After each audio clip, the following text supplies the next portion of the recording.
Namaste students, I am JBN Dr. Aziz Mohammed Khan from Department of Food and Biotechnology, Faculty of Agriculture and Veterinary Science, Jyoti Vidyapith Women's University, Jaipur. Today I am going to discuss about the topic mechanism by which pathogen invade immune system. The topic is related to the subject immunotechnology and it is related to BTech FBT 12 trimester and integrated BTech MTech FBT 12 trimester. So today I am going to discuss about the pathogen invading system. Before this, I want to tell you some general terms used in the pathogenesis. So what is the pathogen? A pathogen is a microorganism that is able to cause disease in plant, animal and insects or human. What is the pathogenicity? Pathogenicity is the ability of any microorganism to cause virulence, okay, to cause the pathogens to express and to cause any kind of disease.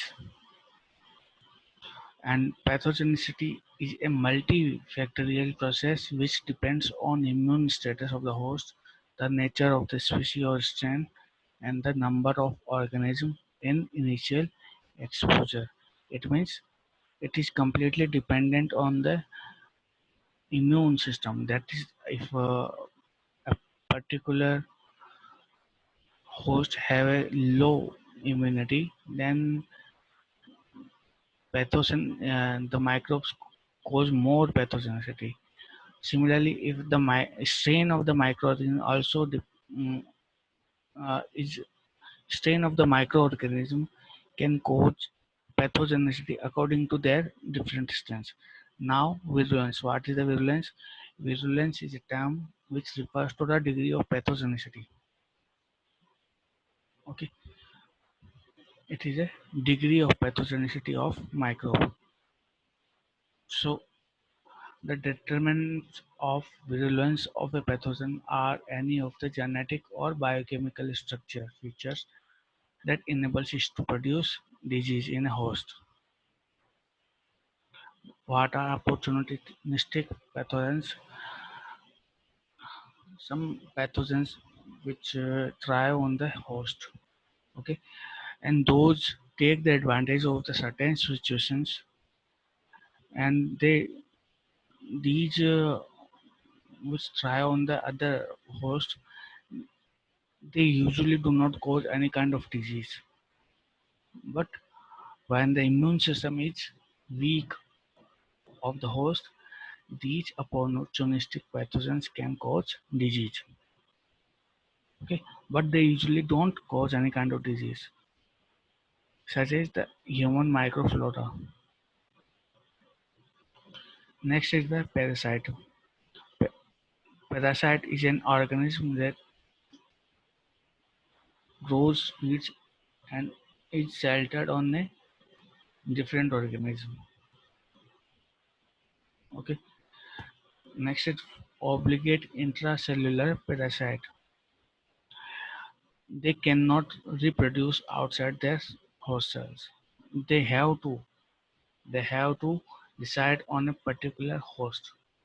They cannot reproduce outside the cell and are completely dependent on the intracellular sources of the host.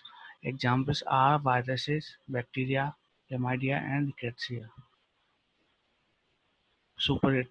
Antigens. What are the super antigens? Super antigens are some specific class of antigens which can cause activation of T cells. Okay, which can activate the T cell on behalf of themselves. Okay, they do not need any other carrier proteins. And these super antigens are produced by some pathogenic microbes, including viruses, mycoplasma, bacteria, and they are capable of activating up to 20% of body T cells. Okay, anti-CD3, anti-CD28 are the receptors which can bind on these antigens.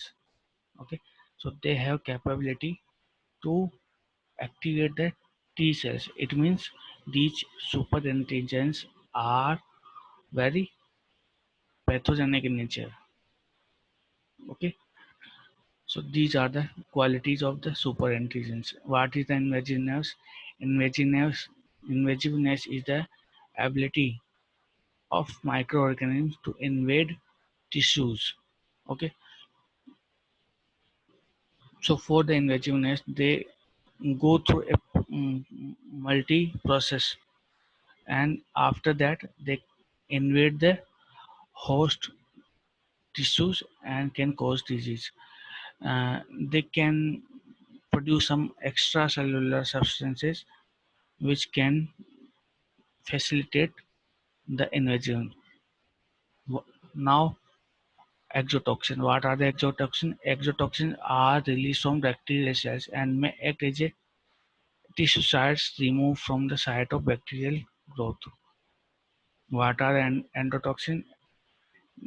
Endotoxins are cell-associated substances released from growing bacterial cells and cells that are lysed.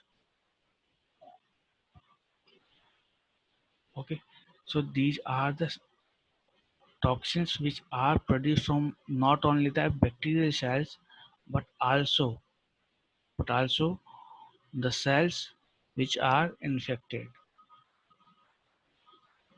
Okay,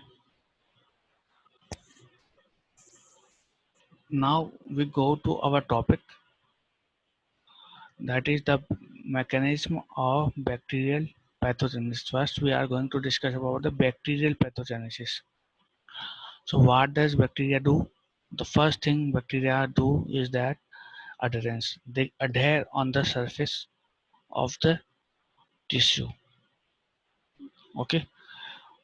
So, what is the mechanism of adherence? The first is non-specific adherence. Non-specific adherence is reversible. It means the bacteria if attach itself on the surface and sometimes it can revert back. Okay, the next is specific adherence. Specific adherence is conducted by some pathogens. Okay, and these pathogens when adhere on a surface, they adhere permanently.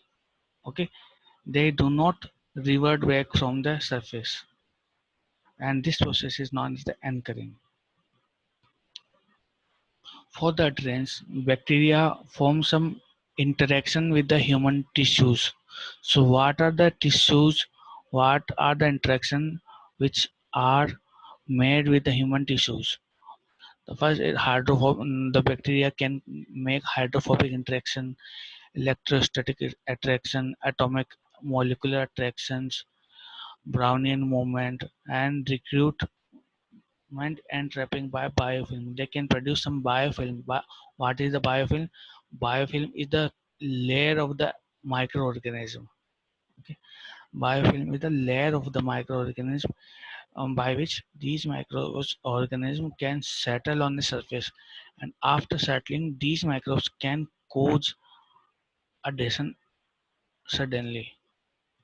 Okay, these biofilms have some specific feature that is known as the capsules. Okay, these capsules are mostly present in the gram-negative bacteria and are very pathogenic for the host. This is the process by which bacteria adhere on the surface. This is the host cell. Okay, and these are some receptors on the host cells. This is the microorganism bacterial cell. These are the receptors. These are the ligands. Okay, so the receptors which are present on the human cells, there is an interaction between the receptor and the ligand. So they bind to each other and cause adhesion. Okay, this is the first step of the bacterial pathogenesis. First, adhere, they adhere on the surface, and after adhesion, they cause invasion. Okay, that is a second process, invasiveness, the invasion of the bacterial surface on the human or host tissue. In the invasive with invasion and inflammation steps, bacteria made invasion into the host cells. So for the invasion, bacteria, some microorganisms produce some extracellular substances which act against the host cell, okay, and break the boundary of the host cell defense system, and these substances are known as the invasions. Invasions are the substances which have important role in invasion of host cell. So these invasions are actually the proteins molecules, and specifically they are enzymes, and these enzymes have proteolytic activity. Okay, they have lytic activity, and these enzymes can damage the host cell, host tissues. Okay, these have the capability to cause infectious disease. Okay, so the invasive bacteria have some mechanism of the invasiveness. So there are two mechanisms of invasion: zippering and the triggering. What is the zippering?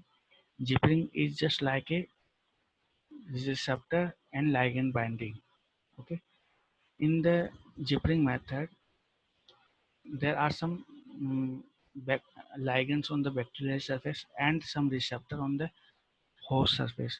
So these ligand bind to the host receptor and gets attached. After attachment, they go to triggering. Okay, they go to triggering. In triggering step, they inject some effector into the host cell via P3SS. These are the receptors which can regulate the phagocytosis because they need to escape from the phagocytosis. So for triggering, they escape phagocytosis. After entering, after attachment, these pathogens start to change in the host cytoskeleton, okay, so that they can perform to create their own synthesis, own proteins synthesis. Okay, these invasions can also mediate uptake of bacteria into professional phagocytic cells in a way that bypass the normal phagosome. Okay, they these invasions have important role to escape from the phagocytic cells. Okay, and they escape from the phagosome formation. If once the phagosome has been created, these bacteria will be lysed. So only invasions have important roles. In these invasions have important role. So for the pathogenicity, if some microbes have these invasions, they can escape from the human immune system. Next step is manipulation of host cell functions. After bacteria have entered to the tissues, the bacteria start to manipulate the host cell functions for the synthesis of their own useful products. Okay, their own products to cause to cause pathogenicity, more and more pathogenicity to produce to divide. They start to overtake the i- host cell. They start to overtake the host cells to create to synthesize bacterial own proteins.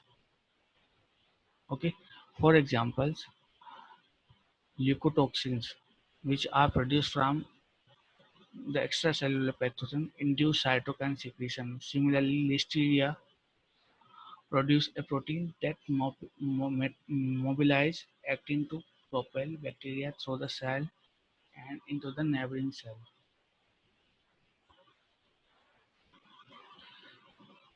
Similarly, some bacteria have type 3 secretion system that form a needle-like structure that injects effector proteins directly into the host cell cytoplasm. This is the needle system we can see in the diagram. In the type 3 secretion system, bacteria form a needle-like structure in which they can inject its proteins directly into the host cell. Okay, so this is the bacterial cell wall, this is the bacterial cell wall, and this is the host cell. Okay, this is the cytoplasm of the host cell. This is the cytoplasm.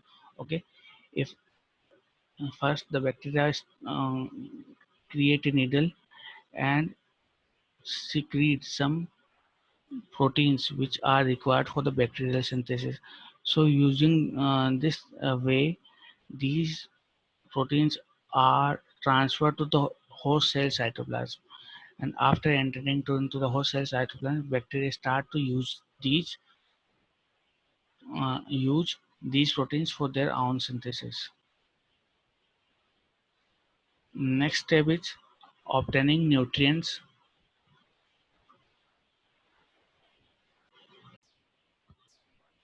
Bacteria have some specific feature to obtain the essential nutrients. Uh, Different intracellular and extracellular bacteria have different requirements of their nutrients, which they get from the host cell. Okay, there are two types of bacteria, which first extracellular bacteria and the second intracellular bacteria. Extracellular bacteria get their nutrients by lysis of the host cell, and after lysis they get the nutrients from the host cell. The intracellular bacteria first try to escape from the phagocytosis. Okay, after escaping from the phagosome.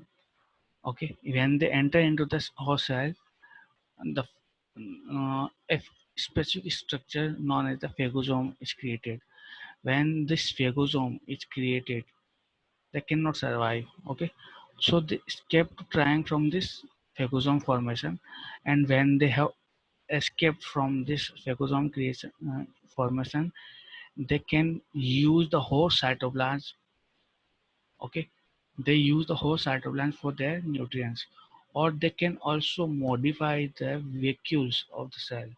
Okay, vacuoles of the cell for their nutrient utilization, because these vacuoles have nutrients, lots of nutrients. So these microbes can utilize their uh, can use the host vacuole for their nutrients.